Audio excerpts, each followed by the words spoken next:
네, 마제스터 전문가의 투자의 기술을 한 수 배워보는 시간입니다. 토마토 투자클럽 마제스터 전문가입니다. 안녕하세요. 네, 전문가님 연결되셨어요. 네, 안녕하세요. 네, 오늘은 또 활기찬 아침 분위기 나타내고 있습니다. 양시장 고르게 오르고 또 삼성전자도 이제는 좀 기운을 차리려나 이런 기대를 하게 하는데요. 오늘 장 한마디 어떻게 잡으셨어요? 예, 낙폭과대와 외인 수급 말씀드리겠습니다. 네, 그러면 이 두 가지 포인트로 오늘 장의 기술 적용해 주시죠.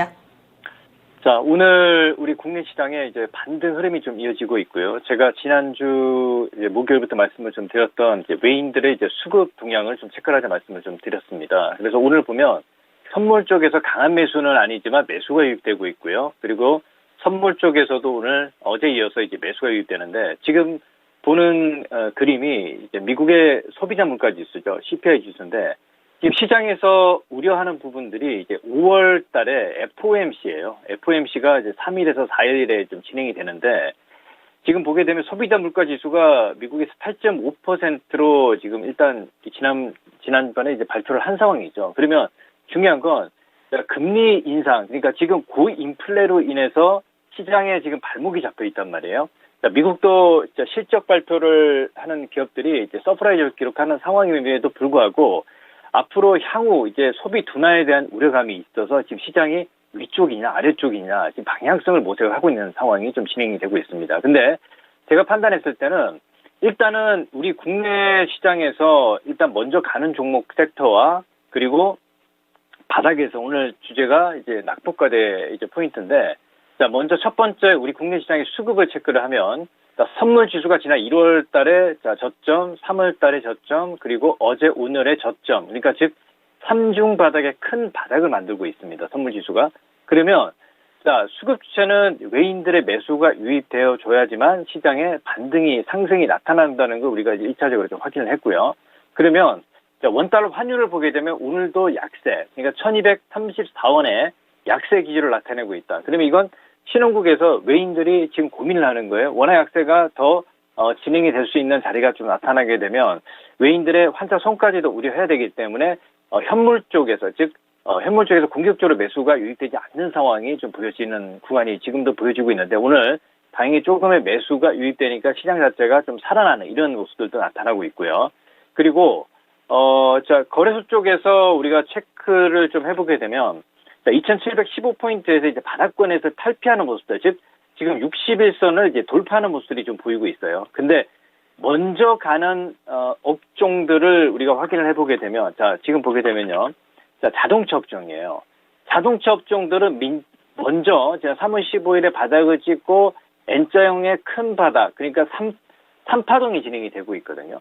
2006포인트예요. 그러면, 과연, 오늘 구간에서 자동차 업종들이 먼저 빵 치고 가느냐 그건 아니거든요. 수익률 제고 측면에서 보게 되면 오히려 저기 낙폭과대인 바닥에서 올라오는 좀 무겁지만 전기전자 업종들이 지금 그렇죠 올라오는 모습들이 보이고 있습니다. 지금 업종 차트가 전기전자 업종 차트고 그리고 코스닥 시장 쪽에서 우리가 좀 체크를 좀 해보게 되면 자 테슬라가 이제 다음 주 25일에 실적 발표를 합니다.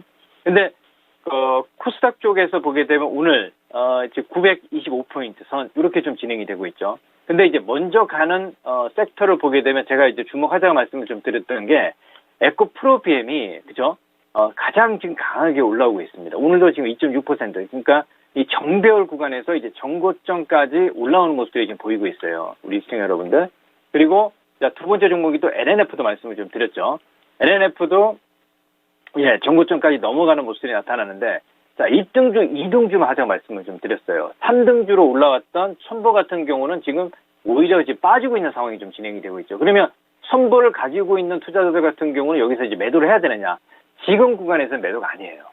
그쵸? 지금 보유 구간이고, 그러니까 시장에 이제 바닥에 어느 정도 찍게 되면 저는 일단 이쪽도 이제 올라온다고 보고 있고, 그래서 1등주, 즉, 자, 에코프로비엠, 그리고 2등주 LNF를 말씀을 좀 드렸던 거고요.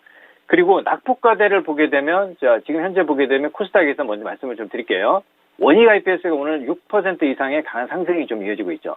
바닥을 다져놓고 그렇죠? 자 지금 이제 수급이 매도에서 매수로 전환되는 종목군들을 이제 우리가 관심 있게 보고 이 연속성을 체크를 해야 된다는 거 이제 코스닥 쪽에서 이제 말씀을 좀 드리겠고요. 그리고 바이오 쪽도 말씀을 좀 드렸죠. HLB 같은 경우. 그렇죠? 예, 이렇게 이제 말씀을 좀 드리고 자, 코스피 쪽으로 한번 가보겠습니다. 코스피 쪽으로 가보게 되면 지금 아까 조금 전에 설명을 좀 드렸던 이제 자동차 업종들이 먼저 올라온다라고 말씀을 좀 드렸는데 현대차 말씀드렸죠. 자, 이게 박스를 계속 만들어 가고 있단 말이에요. 그래서 제가 지난 3월 15일부터 말씀을 좀 드렸지만 어느 정도 가격이 상승이 진행되니까 상단에서는 매수를 하지 말고요. 하단에서 매수 포인트를 말씀을 좀 드렸는데 자동차 업종들이 지금 선행을 하고 있어요. 뭐 현대차라든지 기아차라든지 이런 모습이 보여지고 있고요. 근데 오늘 보면 자, 지난 제가 목요일 날 삼성전자 매수하자 말씀을 좀 드렸죠. 삼성전자 지금도 매수 유효 가능하다. 근데 이걸 수익률 제고 측면에서 이게 뭐 오늘 뭐 몰빵을 친다 뭐 이런 건 아니에요. 그러니까 분할로 매수하는 관점으로 삼성전자 말씀을 좀 드렸고 자, SK 하이닉스도 저점이 깨지면 제가 매수를 하자고 말씀을 좀 드렸습니다. 그래서 이게 오히려 이 대형주들 같은 경우는 우리가 이제 길어 있단 말이에요. 그러니까 지금 대형주들은 이제 우리가 미국의 이제 고인플레, 우리나라도 4.1%의 인플레가 지금 고인플레로 가는 상황이기 때문에 주식 투자를 해서 이걸 시장을 빼야 되느냐, 아니면 투자를 해야 되느냐, 가격적인 메리트는 상당히 있단 말이에요. 그리고 경제지표 잠시 후에 이제 말씀을 좀 드리겠지만 상품 시장 쪽에서도 뭐 금, 은 요거 잠깐 좀 설명을 좀 드릴게요. 자, 여기 보시면 지금 지난 시간에 말씀 좀 드렸던 실버 같은 경우도 정고점 넘어간단 말이에요. 그렇죠? 정고점 넘어가려고 준비를 하는 상황이 좀 보여지고 있고요. 골드도 지금 정고점에 넘어가지는 않았지만 1979달러 선에 위치를 해 있습니다. 그리고 유가를 보게 되면 그렇죠? 자, 바닥을 찍고 다시 브렌트유가 지금 113달러까지 올라오는 상황이거든요. 그래서 제가 판단했을 때는 지금 인플레로 경제 지표는 지금 오히려 이제 그쪽의 섹터의 어떤 수익률 제고 게임을 하고 있는 상황이고요. 그리고 우리 시장을 보게 되면 그동안 삼성전자라든지 하이닉스라든지 굉장히 이제 오랜 시간을 기다렸는데 이제는 일단은 본격적인 상승보다도 이제 바닥을 다지고 어느 정도 이제 터닝하는 포인트가 좀 보여지고 있고요. 그리고 제가 자, AGN 솔루션 말씀 좀 드렸죠. 자, AGN 솔루션도 이제 바닥권에서 매수를 해라 말씀을 좀 드렸습니다. 지난 또 3월 중순경 이후에도 말씀을 좀 드리고 자, 박스권 하단에서 매수해서 지금은 좀 쉬어가는 이유 중에 하나가 이 AGN 솔루션 같은 경우는 실적 발표를 하는 시간까지 좀 기다려야 되겠죠. 지금 무슨 얘기냐면 이게 지금 좀 사실 PR이 많이 높아요. 그죠? 지금 현재 기준으로 지금 110배 정도지만 아직 성장성과 우리가 어떤 그 기술적인 어떤 그 포인트를 보게 되면 성장성을 보게 되면 실적 발표를 하면 이게 약간 좀 빠질 수도 있겠지만 오히려 이제 그런 타이밍이 이제 매수 타이밍이고 그죠? 삼성전자가 이번에 어닝 서프라이즈 기록했습니다만 오히려 이제 실적이 발표함에도 불구하고 많이 못 갔단 말이에요. 그래서 제가 봤을 때는 잠정 실적치가 아닌 이제 실적을 발표를 하는 모습들이 이제 보이게 되면 이제 바닥을 찍고 올라온다라고 좀 보고 있습니다. 그래서 이제 결론은 뭐냐면 지금 시장의 투자 심리를 우리가 체크를 해야 되는데요.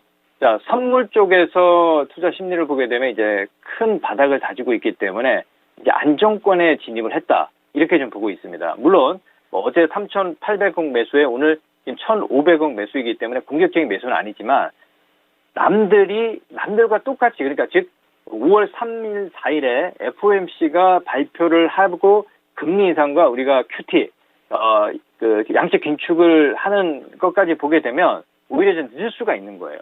지금 타이밍에서는 저점에서 이제 매수를 해서 이제 기다릴 수 있는 타이밍이 오고 있기 때문에 지금도 오히려 제가 판단했을 때는 우리가 시장 자체가 거래소 시장이 박스권으로 비추세 국면으로 좀 진행이 되고 있지만 박스권 하단에 내려올 때는 오히려 또 매수가 가능해요.